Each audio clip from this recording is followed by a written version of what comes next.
Simpática essa moça. Eu casaria com ela de novo.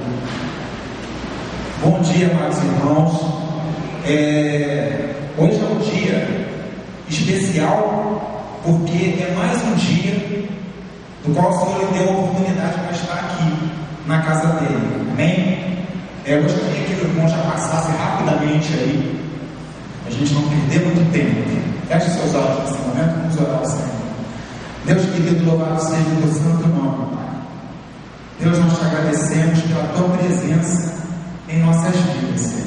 Que a tua palavra, Senhor, encontre o lugar que tu queres que ela encontre no coração de cada irmão nessa manhã. Nós choramos assim, agradecidos em nome de Jesus. Amém.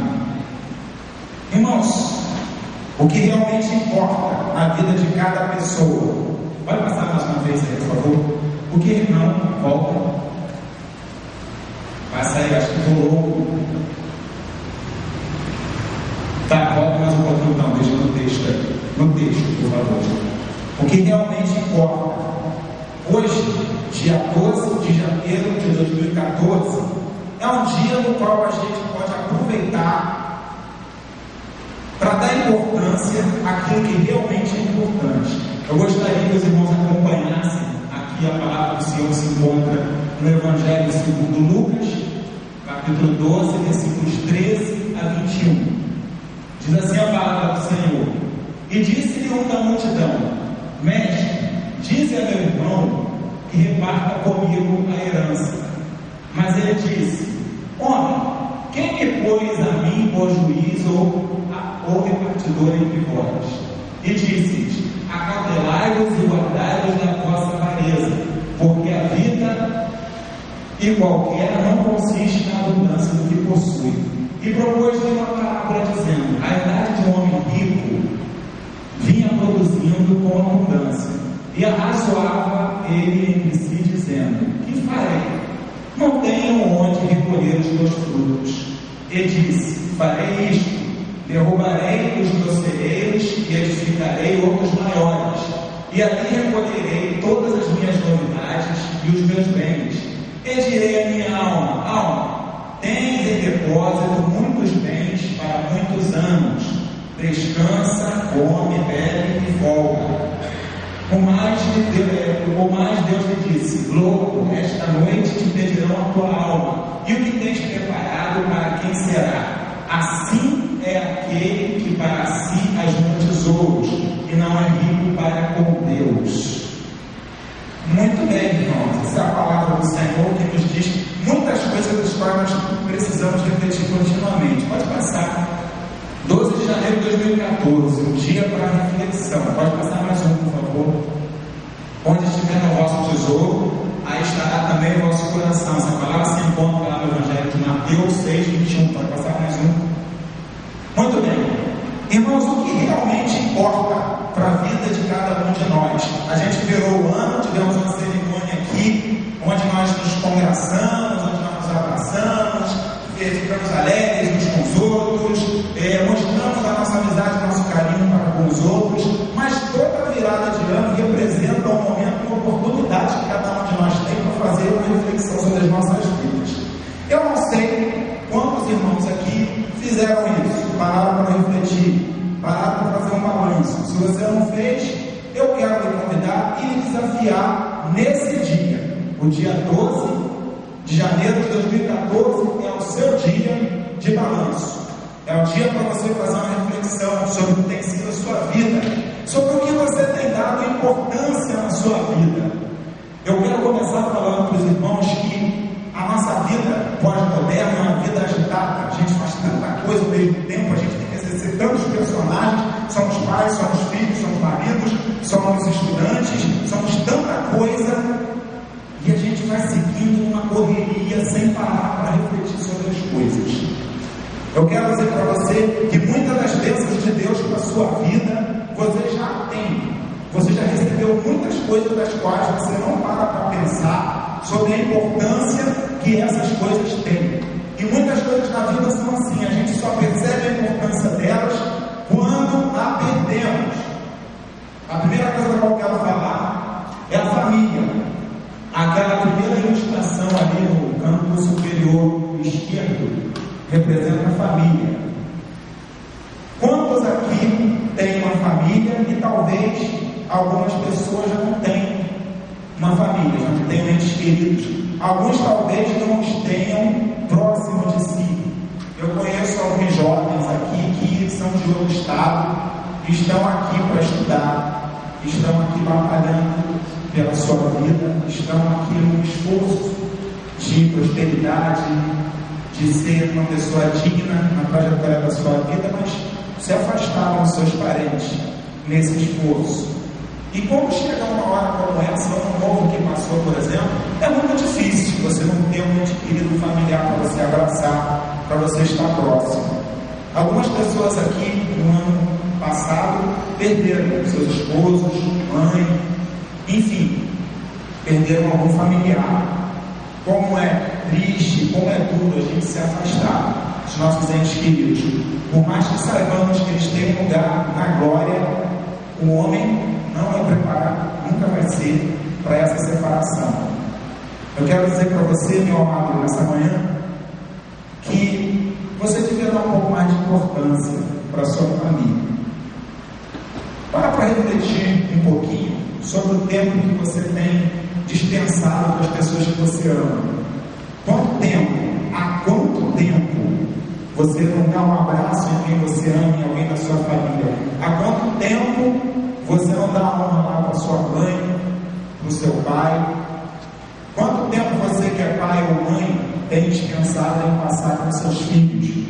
Quanto tempo você tem dispensado para estar junto das pessoas que você ama?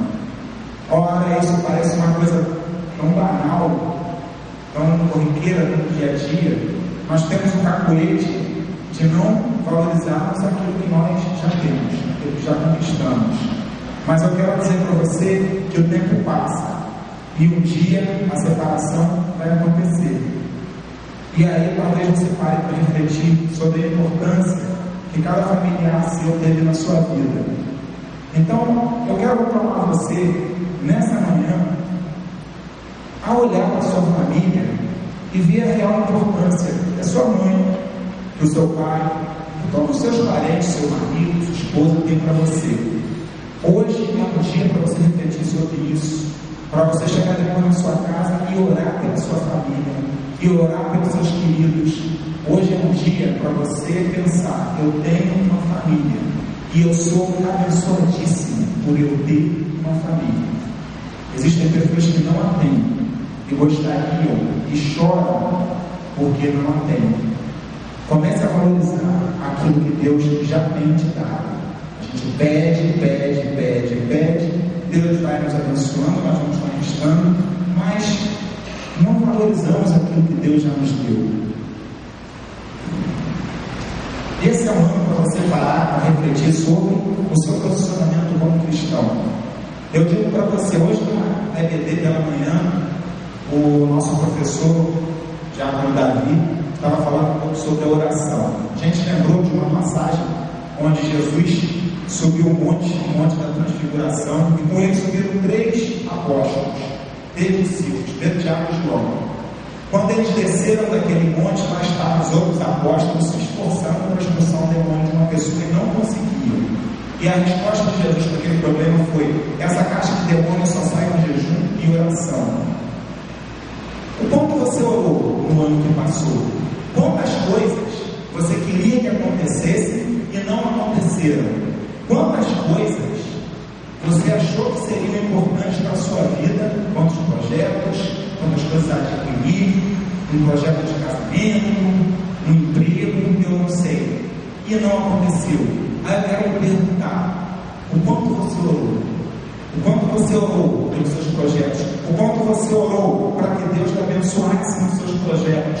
Para que Deus abrisse as portas daquilo que você acha que precisa?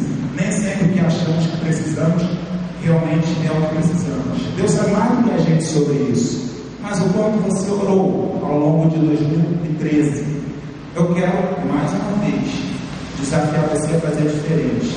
Se quando Jesus desceu daquele monte, Ele nos explicou, nos ensinou, Jesus tem essa característica de mestre. Ele é tanta coisa e também é mestre. Ele nos ensinou, em certas coisas, que só acontecem quando você ora. A oração muda as coisas. A igreja pode repetir essa frase? A oração muda as coisas. É assim, certas coisas na sua vida, irmão, só vão acontecer se você orar.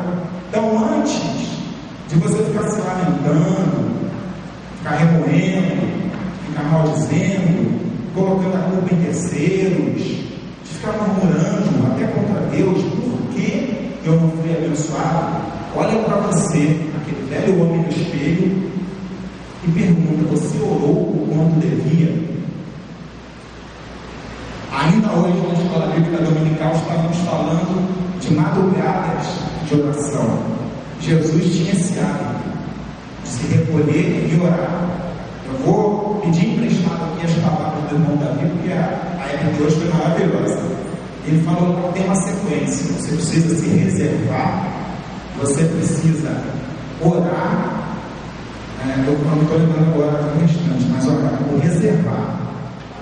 Se reservar para Deus e orar. Ora, eu nunca fiz isso, eu nunca acordei de madrugada para orar. Irmão, quero te desafiar a fazer isso. Não é que haja isso um ritual, não é que Deus vai ouvir mais você de madrugada do que ouviria em qualquer outro momento, mas é um momento de solidão com Deus. É um momento em que você não vai ter nenhuma interrupção, nenhuma interferência. Você pode se fazer esse desafio. Pega lá o seu despertador, o seu smartphone, o seu celular, coloca para despertar numa determinada hora lá e vai orar ao Senhor. Vai se debruçar diante dos pés do Senhor Jesus. A gente ora aqui, a gente pode orar na rua, a gente pode orar no ônibus, a gente pode orar dirigindo, a gente pode orar a qualquer momento. Faz essa experiência, irmão. Tira um momento para você orar de madrugada. Comece a colocar a oração como uma ferramenta de verdade na sua vida. Nós podemos passar anos aqui nessa igreja sem lançar mão dos recursos que Deus tem colocado para a gente. O Salmo 23 fala assim: prepara-te uma mesa perante mim na presença dos meus inimigos. Os alimentos já foram servidos. A comida, o alimento espiritual já está à mesa. Mas espera aí, irmão. O Senhor Jesus não vai pegar uma colherinha e colocar na sua boquinha. Você tem que lançar mão daquilo que está à mesa. Você tem que lançar mão daquilo que o Senhor já disponibilizou para você. E você tem esse recurso de orar, de falar com Deus. Tradução de orar. Orar nada mais é do que isso, falar com Deus. Você precisa de fé para orar? Precisa. Ah, mas eu não tenho fé, peça a Deus. A palavra de Deus diz que quem não tem fé, peça a Deus. Até para isso a gente precisa orar. Começa a usar a ferramenta que você tem, irmão. Aí somos crentes, dizemos que temos fé em Deus e vivemos uma vida às vezes atribulada, cheia de ansiedade, cheia de dificuldade, com medo, com expectativas que nos deixam ansiosos. Por quê? Muitas vezes porque não estamos lançando mão das ferramentas que Deus nos deu. A oração é uma delas. 2014 é um ano para você revolucionar a sua vida em relação à oração. Nós temos projetos em relação a várias coisas na nossa vida, projeto afetivo, profissional, etc. Inclua aí o seu projeto espiritual e dentro do seu projeto espiritual, inclua esse projeto. Eu vou orar mais em 2014. Eu vou acordar de madrugada para orar. Ah, eu não sei quantas vezes, uma vez, eu não sei, isso deve ser com Deus, depende da sua necessidade. Não, irmão, nem quero fazer isso. Tio, você que tem a sua necessidade. Mas se reserve para orar ao Senhor. Reserve um tempo exclusivo para Deus. Deus está sempre nos abençoando. A mão dele não está encolhida para que não possa abençoar. Os seus ouvidos não estão agravados para que não possa ouvir. Mas o tempo que nós descansamos a Deus é um tempo exclusivo para Deus? Ou é aquela oração assim, cara, o negócio vai dar errado, aliás, Senhor, e agora? Reserve tempo de qualidade para Deus, tempo de oração para o Senhor. O outro tópico para a gente falar aqui é a nossa saúde. A gente coloca tanto diante de Deus os nossos problemas de saúde.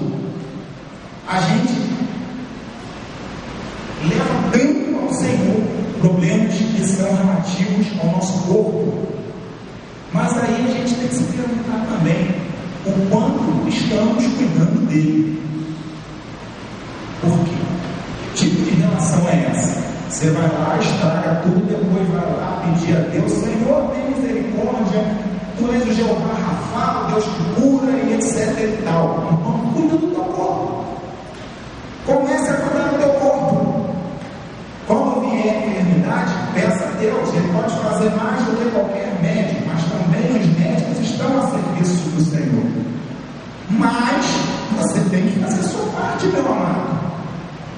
O camarada se enche de porcaria, fritura para tudo quanto é lado, gordura sem nenhuma limitação, doce o tempo todo. Isso acompanhado de uma tremenda de uma vida sedentária. Aí depois: Senhor, Tu és o Jeová Rafa, Tu podes me curar. Tu podias não ficar doente. Tu podias, antes de tudo, cuidar do seu corpo. Amém, igreja? Olha só. Amém, igreja? Eu acho que ele é sedentário mesmo. A situação. A gente pode cuidar melhor. A palavra de Deus diz que o nosso corpo é o quê, irmão? Afiado. Vamos falar de novo. Amém? Amém? Olha Deus, então, a cuidar do templo do Espírito Santo. Olha aí essa igreja, bonita, limpadinha e tal. Mas aqui, ó, essa igreja aqui precisa estar bem, precisa ser cuidada. Vou falar uma coisa aqui, principalmente para os homens. Homem é terrível, homem detesta ir ao hospital, homem é teimoso. A mulherada, as esposas ficam: tá com problema, vai lá no médico, vai lá. Não sentindo nada, não, e o tempo vai passando, né? A mulher, ela é mais sábia nisso daí. A mulher está mais ligada nas coisas, é uma característica feminina, percebe mais as coisas, são mais sensíveis a um monte de coisa. Nós somos muito levados a um monte de coisa, isso é a grande verdade. A gente não gosta de ir ao médico, mas a gente precisa ir ao médico. A gente precisa fazer aqueles exames lá, por exemplo, preventivos. A mulher também precisa fazer exames preventivos, medicina preventiva, né? Cuidados preventivos.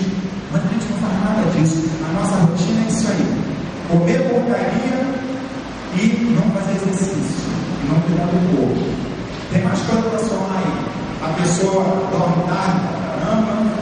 Eu era uma pessoa que comia tarde demais. Eu fui muito abençoado quando eu me casei, porque a minha esposa, ela não dedica isso daí, ela puxa na minha orelha. Porque eu sou um cidadão meio político, assim. Dependesse de mim, eu ficava na madrugada acordado, fazendo um monte de coisa, ansioso. Enfim, você precisa dormir bem, você precisa ter horas de sono e repare o seu dia de trabalho, de esforço. Irmão, o que é isso? Você veio aqui para ficar dando conselho de saúde, não sei o que, leva uma pregação. Você precisa cuidar do seu corpo, ter um Espírito Santo, para depois não ficar colocando diante de Deus, que você tem que fazer. Amém, igreja? Amém. Os amigos estão ficando um pouquinho mais consistentes, então eu acho que a turma vai sair daqui, vai todo mundo se matricular na academia, começar a fazer flexão e tudo mais, e correr, etc e tal, não é isso? Isso não, irmão. Com moderação, você pode melhorar alguns hábitos da sua vida. A alimentação, o pessoal que entende aí de alimentação, deve ter algum profissional dessa área, né? O pessoal da nutrição, tem uma pirâmide, né? Tem uma pirâmide lá. Então tem coisas lá na ponta da pirâmide que você deve comer menos. Eu proibido de comer chocolate, nem isso não, você pode comer. Mas tem coisas que você pode comer menos, tem que comer menos, e outras que você pode comer à vontade. Aí já vem o cidadão e fala assim para mim: mas se Se a alface e agrião fosse bom, ia ter rodízio de hortaliça, né? Aí já tem um cidadão a me falar isso, né? Infelizmente, meu amado, você precisa sim comer alface, agrião, rúcula e todas essas coisas. Não é até feio, né? Rúcula é feio, mas você precisa comer essas coisas. E eu tenho uma má notícia para você, elas estão na base da pirâmide, são aquelas coisas que você pode comer à vontade. Irmão, tem uma pergunta, tem a picanha. Escuta a picanha, tá na ponta da pirâmide. Aquela parte lá que você pode comer pouco. Poxa, vida, não devia nem ter vindo nesse culto hoje de manhã. Mas é verdade, irmão. Cuide do tempo do Espírito Santo. Você pode começar pela sua alimentação. Você pode fazer algum exercício físico, você pode caminhar. Às vezes eu vejo as pessoas caminhando, aí vejo um casal caminhando, aí eu vejo eles caminhando assim. Eles acham que estão fazendo exercício, mas na verdade eles estão apenas fazendo um programa romântico de passear juntos, né? Porque caminhar você tem que ter um ritmo, você tem que forçar um pouquinho do ritmo, e é claro que isso de acordo com a sua idade. Mas eu não estou aqui para ficar falando sobre aspectos de educação física, eu nem sei nada sobre isso. A gente precisa cuidar também da nossa cultura, da nossa educação. Senhor, a minha oração esse ano é que tu abra as portas para mim, de trabalho, de prosperidade. Eu quero ter um salário onde eu ganhe 5, 10, 15, 20 mil reais. Eu quero ter prosperidade, eu quero ter a vida abençoada, etc e tal. Tá bom, mas você está se preparando para isso, para esse seu projeto? Aí eu pergunto para você, meu amigo querido, quantos livros você leu esse ano que se passou? O quanto você estudou? O quanto você se preparou? Você fez algum curso técnico? Você fez alguma especialização? Você fez alguma coisa para melhorar a sua vida no quesito financeiro, para trazer prosperidade para a sua vida? Note bem, meu irmão, o que eu estou falando aqui é uma coisa muito simples. Nós estamos querendo transferir para Deus coisas que nós deveríamos estar fazendo. Aí o sujeito não estuda, não lê um livro sequer, passa a vida fazendo coisas fúteis, depois quer ter prosperidade na vida. O saber, a cultura, é uma escada mesmo, vai te projetando, vai te levando para o alto. Aí eu quero dizer uma coisa para você. Nós que estamos aqui e gozamos de saúde, e temos os nossos membros, os nossos sentidos funcionando, muitas vezes não damos valor para isso. A gente pode fazer um monte de coisa, não faz. Mas enquanto isso, tem gente que é cega, olha ali, ó, aquele quadrinho no meio ali à direita. Tem gente que não tem a visão e está fazendo faculdade, mestrado, doutorado, ou uma especialização, ou pós-graduação. Aí a pessoa tem que ver daquele jeito ali, ó, em braille. Olha a dificuldade. Aí isso é para a gente sair daqui hoje morrendo de vergonha, porque a gente não precisa ler em braille, não é? Temos visão, temos ouvidos, podemos falar, podemos caminhar. Tem gente que tem que ir para uma faculdade, para um curso de especialização, para um cursinho preparatório, para uma cadeira de rodas. Às vezes a pessoa não tem um carro adaptado ali para necessidades especiais e tem que pegar ônibus com uma cadeira de rodas. Quantas dificuldades as pessoas passam na vida e vencem, e são vencedoras. Eu fico aqui se lamentando, chorando e dizendo, porque eu na minha infância, eu não sei o que, e coisa e tal, e estaciona e fica colocando a culpa em Deus. Olha, o Senhor quer te abençoar. Deus quer abrir as portas do céu e também as portas da prosperidade interna para você. Isso não tem que ser a nossa prioridade. Não estamos aqui pregando teologia da prosperidade. Mas, se você quer prosperidade na sua vida, 2014 é um ano para você refletir sobre o fato de que você precisa estudar, você precisa se preparar. Está vendo aquela menininha ali no canto inferior esquerdo? Está ali, adorando a Deus e contemplando a natureza. Estamos falando sobre as coisas que realmente importam. Quando eu venho caminho para cá, eu pego a ponte de Niterói, eu vou lá para a ilha do governador. Aí eu olho nada para o outro e fico assim, caramba, como é bonito, tudo é tão bonito, o que Deus fez é tão maravilhoso. E aí você passa, meu irmão, aqui em Niterói, cada paisagem sensacional. Aí você passa dia após dia, você parece cego, você não consegue enxergar nada, você não consegue ver como o céu é bonito, como o mar é lindo, como as coisas que Deus fez para te abençoar são sensacionais, e você não vê nada. Você só sabe ver problema, só sabe ver tristeza, só sabe ver suas dificuldades. Meu irmão, para olhar um pouco as bênçãos das quais Deus já abriu a mão e estendeu para você. Essa mesa posta que o Senhor já fez para você. Você tem tantos motivos para se alegrar, para glorificar, para adorar, para agradecer a Deus. Meu irmão, faça um exercício de contemplação da natureza, coisa simples assim. Saindo daqui hoje, começa a olhar para o lugar que volta. Cada coisa linda, sensacional, para alegrar o teu espírito, para te fortalecer o ânimo, para devolver a sua alegria. Está triste, não sei o quê, olha para o mar, olha para o céu, olha para a montanha. Rio de Janeiro tem tudo isso. Para alegrar o teu espírito, você não consegue enxergar nada, só ter problema. 2014, 12 de janeiro de 2014, é um ano para a gente refletir sobre isso. Está vendo ali aqueles 12 folhas andando de bicicleta? Olha que exemplo maravilhoso. Aí a gente vê os jovens assim, poxa, o que a gente está fazendo? Está cuidando da gente? Missões. 2014 tem que ser o ano de missões para essa igreja. Estava conversando com o pastor um dia desses aí, cheio de projetos maravilhosos para missões, e a gente precisa se integrar nisso. Se nós temos fé que a palavra de Deus é o que há de mais precioso e importante na vida, a gente precisa compartilhar isso.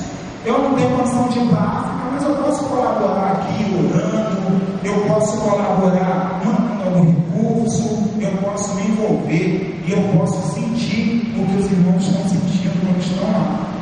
Olha, não tem nenhum missionário rico, nenhum missionário rico. O sujeito vai lá para o Oriente Médio, vai para a África, vai para qualquer lugar que seja, passa uma dificuldade grande pra caramba, precisa de recursos da junta de missões, manda o recurso para lá e continua mandando recurso até que aquela igreja já tenha condição de se sustentar.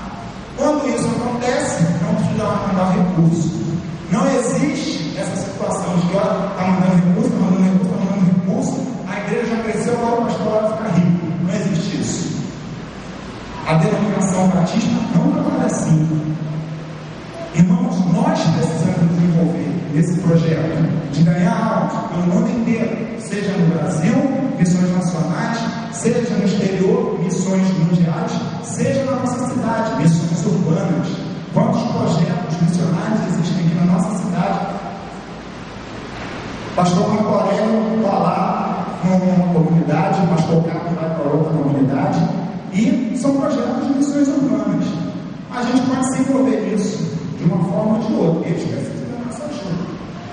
A gente tem esse cacoete de achar a responsabilidade do pastor, mas de todos nós. 2014 pode ser um ano para nós sermos abençoados e abençoarmos missões. Ali a nossa igreja, como ela era antes, agora está mais bonita do que isso. 2014 é um ano para você se envolver nos projetos da sua igreja. Há quanto tempo, irmão, você vem a essa igreja?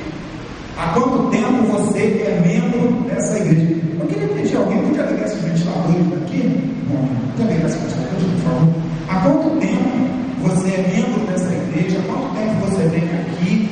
E você tem participado do quê? Você tem se envolvido em que nos trabalhos da sua igreja? Irmão, eu não conheço muito bem as pessoas. Tá? Sabe por que você não conhece bem as pessoas? Porque você não participa das coisas, porque você não se envolve. A partir do momento que você começa a se envolver, você vai começar a conhecer as pessoas. A obra de Deus não é uma obra para dentro, é uma obra para fora, é para ganhar almas. Mas existem tantas coisas para serem feitas aqui que precisam de você, que precisam do seu esforço, que precisam do seu talento. Eu vejo todo final de ano, quando tem lá aquela comissão para escolher as comissões, né? Comissão de indicação, né? Não é isso? Comissão de indicação é sempre uma dificuldade, porque são poucas pessoas para fazer as coisas e acaba que são sempre as mesmas pessoas que vão fazer várias coisas. Irmão, 2014 é um ano para você se apresentar. Procura o seu pastor, converse com ele. Pastor, olha só, eu estou um tempo aqui e tal, eu estava analisando a situação toda, eu sou meio tímido, eu não sei muito bem o que fazer não, mas o irmão lá falou que a gente tem que fazer parte do corpo, que a gente precisa participar, não ser só ouvinte. Então, olha, eu vim aqui, o que eu posso fazer aí para ajudar? Amém, igreja? Eu fico assim, esse amém vai ser entusiasmado, vai ser um amém tímido. Mas, irmão, é verdade.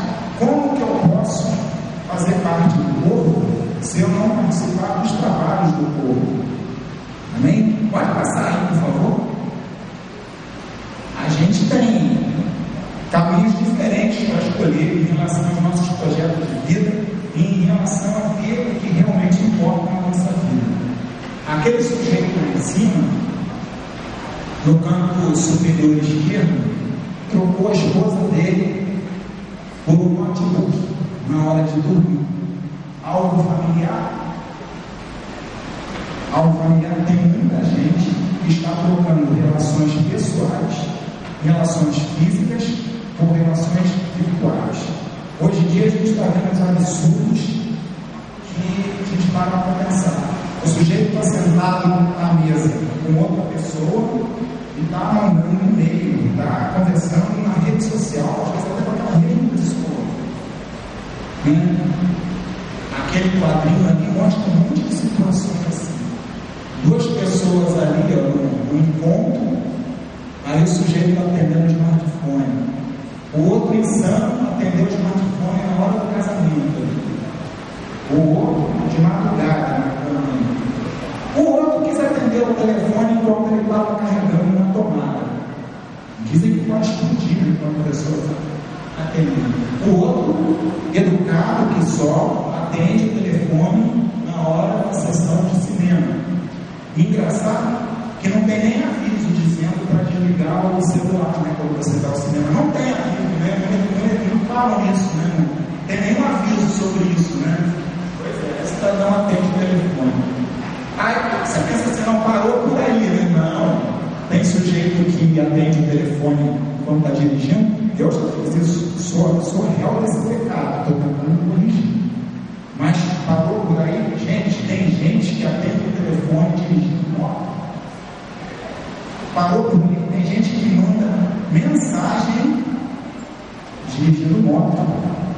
Vocês estão achando que isso é possível? Um dia desse eu estava no carro com a minha esposa, ela me chamou a atenção. O sujeito está mandando, né, um e-mail, mandando SMS, uma mensagem de texto, enquanto estava pilotando moto. Aí tem aquele rapazinho ali no meio, com um videogame, né, um joystick, e se vocês repararem bem, ele não consegue parar de jogar. Até para se alimentar, ele usa outras partes do corpo, mas as mãos estão ocupadas ali no joystick. O outro menino está usando uma bola de futebol americano, é verdade, futebol americano, mas a bola está servindo como uma almofada, né? Porque na verdade o esporte dele é a televisão. Ele está ali, ó, na frente da televisão, viciado na televisão. O outro está ali, atendendo o smartphone, também no carro. Aí a gente para para pensar sobre essas coisas. A gente reagiu assim. Se você fizer um elenco das suas prioridades e das suas atitudes, será que a gente tem sido assim insano igual essas pessoas?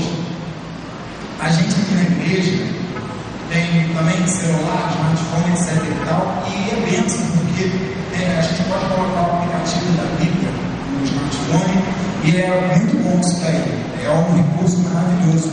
Mas, irmão, quantas vezes a gente está aqui na casa do Senhor, e o pastor está pregando, e alguém está dirigindo o culto, e alguém está louvando, e a pessoa está ali na rede social, na hora do culto.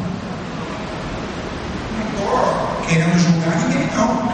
Eu acho que cada um tem que fazer uma reflexão acerca do seu comportamento, porque a gente pensou o seguinte: o culto é um tempo exclusivo para quem? Igreja, culto é tempo exclusivo para quem? Para Deus. É um tempo de qualidade que a gente quer ofertar para Deus. E a gente só está ofertando alguma coisa a Deus. Não, estamos recebendo muita coisa. Eu costumo repetir que desde o momento que a gente passa ali pelo introdutor ali na porta e aperta a nossa mão, desde aí, Deus já está querendo te abençoar. Aí o sujeito fica com a mentalidade de que ele só vai ser abençoado na hora da pregação. Isso não é verdade. Deus quer falar com você no louvor. Deus quer falar com você no tempo de mundo ali. Deus quer falar com você o tempo todo. Aquele que tem ouvidos para ouvir, ouça o que o Espírito diz à igreja. Se você tem ouvidos sensíveis às coisas de Deus, Deus vai te abençoar. Aí o sujeito sai daqui do culto e fala: hoje eu não senti nada, não senti a presença de Deus, falou comigo, esse culto estava gelado, estava novo, não estava vazio. A gente começa a culto um monte de gente, mas o smartphone rolou solto ali na hora do culto. A rede social esteve mais presente no seu momento do que a palavra de Deus.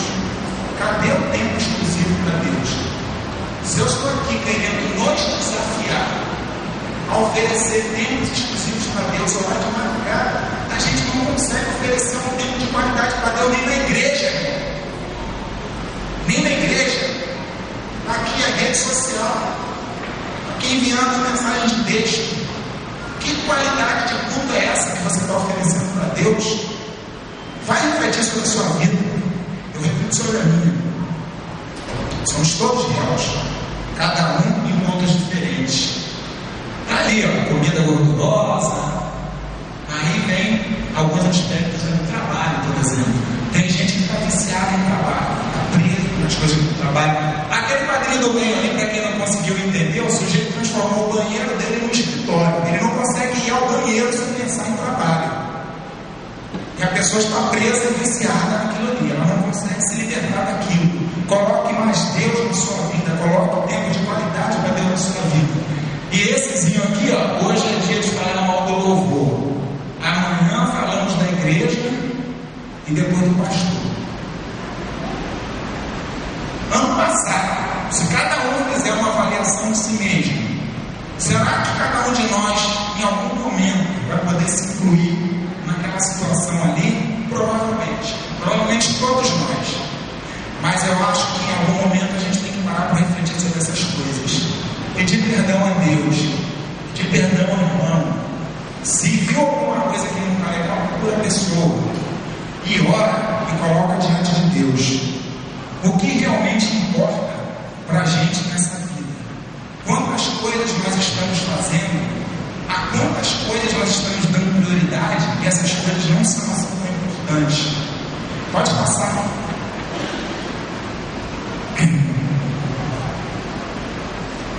O homem bom, do bom tesouro do seu coração, tira o bem. E o homem mau, do mau tesouro do seu coração, tira o mal. Porque da abundância do seu coração, fala a boca. Mas como que nós vamos tirar algo de bom do nosso coração, se nós não alimentamos esse coração com coisas boas? Colossenses 3:2 fala assim: já foste liberto, buscar agora as coisas do alto. Como pode sair de mim alguma coisa boa, se não houver antes entrado em mim alguma coisa boa?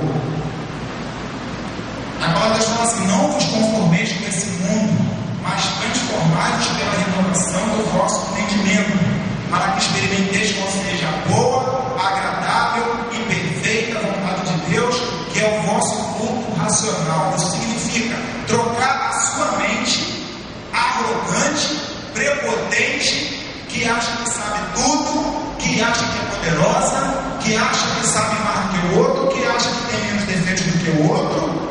Troque essa sua mente arrogante pela mente de Cristo. E a mente de Cristo diz assim: que a gente deve considerar o outro superior a nós mesmos. Tratarmos as pessoas como se fossem superiores a nós. A resposta branda desconfigurou, mas a palavra dura suscita ira. Procurar ter mansidão na vida. Reformular a nossa conduta com o nosso irmão. Trocar a nossa mente pela mente de Cristo. Como eu posso conseguir essas coisas se eu não me alimentar espiritualmente? 12 de janeiro de 2014, um ano para você refletir sobre o fato de que você precisa ler mais a palavra de Deus, que você precisa se instruir nas coisas de Deus, que você precisa abandonar um pouco a televisão, que você precisa abandonar um pouco o videogame, você precisa abandonar um pouco o smartphone, a rede social, você precisa abandonar um pouco o seu trabalho, às vezes você está escravizado pelo trabalho. Que você tem que ter tempo de qualidade para Deus, e não é porque Deus precisa disso, você que precisa, nós precisamos disso. Nós precisamos nos alimentar das coisas de Deus, porque senão como vamos tirar coisas boas do nosso coração? Amém, gente? Pode passar. Eu quero encerrar essa palavra de hoje dizendo para os irmãos o seguinte: o tempo é bem caríssimo, não desperdice. Aquela ilustração, aquela figura ilustra muito bem isso. Cada segundo na nossa vida é um segundo que a gente não vai recuperar. Se você gastou esse segundo com uma futilidade na sua vida, com uma coisa que não vai te servir para nada, você perdeu. Você perdeu o segundo da sua vida. Se você gastou um minuto de frente com a televisão ali, numa coisa fútil, você gastou um minuto, gastou uma hora, desculpa, pior ainda. Não estou dizendo que a gente não possa assistir a televisão, que a gente não possa usar o smartphone, que a gente não possa ir lá assistir uma peça de teatro, alguma coisa. Não tem nada disso, irmão. O problema é, faz uma reflexão do quanto você está empregando o seu tempo em coisas vãs, em coisas fúteis. Faz a sua estatística, irmão, de como você tem usado o seu tempo. O tempo é um privilégio, é um patrimônio. O tempo é um patrimônio que quando você perde, você não recupera. Não tem seguradora para fazer você recuperar o seu tempo. Então aproveite bem. Não use com moderação, não. Use com otimização. Use o seu tempo da melhor maneira possível. Leia mais a palavra de Deus. Dedique tempo de qualidade para Deus. Se apresente diante do Senhor para servi-lo e não pensando que Deus é seu servo. Que a gente tem que ficar com ele de passar o ano inteiro sem compromisso com Deus.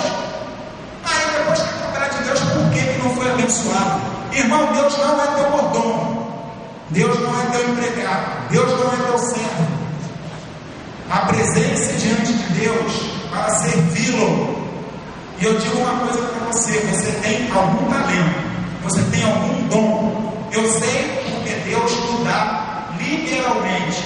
Para quem o pede, dá mais ainda. Todos nós recebemos algum dom, algum talento, algum potencial, alguma capacidade. Empregue o seu tempo nas coisas de Deus. Leia mais a Bíblia, ore mais. Apresente-se diante de Deus para fazer as coisas. Procure o seu pastor. Comprometa-se com a sua igreja. Comprometa-se com missões. Gaste bem seu tempo. Vai estudar. Vai estudar. Vai se preparar para alguma coisa. Jovem, adolescente, não pense que você está lá naquele banco de escola só aprendendo um monte de matérias que não tem sentido nenhum, que você não sabe para que serve aquilo. Eu te digo de cara, tudo que você aprender, aprenda muito bem. Tudo que vier à sua mão, faça muito bem. Quer tomar, ou levar, ou passar outra qualquer coisa, fazer tudo para a glória de Deus. Pense assim, jovem adolescente, quanto mais cedo você despertar do fato de que é o estudo que vai alavancar você na vida, mais cedo você vai ter acesso à prosperidade na sua vida. Igreja, use bem o seu tempo. Não perca o seu tempo com futilidades. Não perca o seu tempo com coisas que não vão te edificar. Pode passar. Gostaria que a igreja ficasse de pé nesse momento. Nós vamos ver o Salmo 90. Vamos ficar de pé em reverência à palavra do Senhor.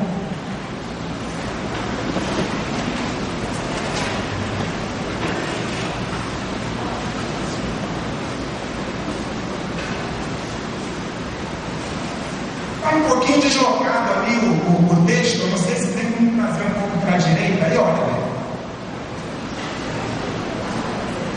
Tá melhor, obrigado. Vamos ler juntos. Senhor, Tu tens sido o nosso refúgio de geração em geração. Antes que os montes nascessem, ou que Tu formasses a terra e o mundo, mesmo de eternidade a eternidade, Tu és Deus. Tu reduzes o homem à destruição e dizes: tomai-vos, filhos dos homens, porque 1000 anos são aos teus olhos como o dia de ontem que passou, e como a vigília da noite. Tu os levas como uma corrente de água, são como um sono. De manhã são como a erva que cresce, de madrugada floresce e cresce, à tarde corta-se e seca. Pois somos consumidos pela tua ira, e pelo teu furor somos angustiados. Diante de ti puseste as nossas iniquidades, os nossos pecados ocultos à luz do teu rosto, pois todos os nossos dias vão passando na tua indignação.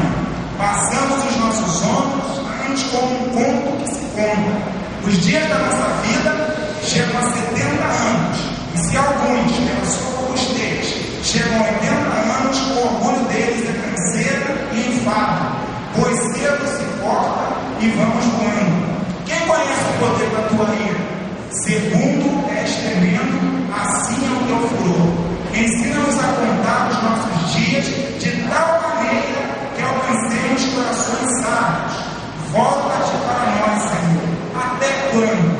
Aplaca-te para os teus servos. Farta-nos de madrugada com a tua benignidade, para que nós regozijemos e nos alegremos todos os dias de nossa vida. Todos os nossos dias. Alegra-nos pelos dias em que nos afligiste, e pelos anos em que vimos o mal. Apareça a tua obra aos teus servos, e a tua glória sobre seus filhos, e seja sobre nós a formosura do Senhor nosso Deus, e confirma sobre nós a obra das nossas mãos. Sim, confirma a obra das nossas mãos. Poder sentar, igreja. Deus nos abençoe a todos. Use melhor seu tempo, irmão. Se coloque diante de Deus para abençoar e para ser abençoado.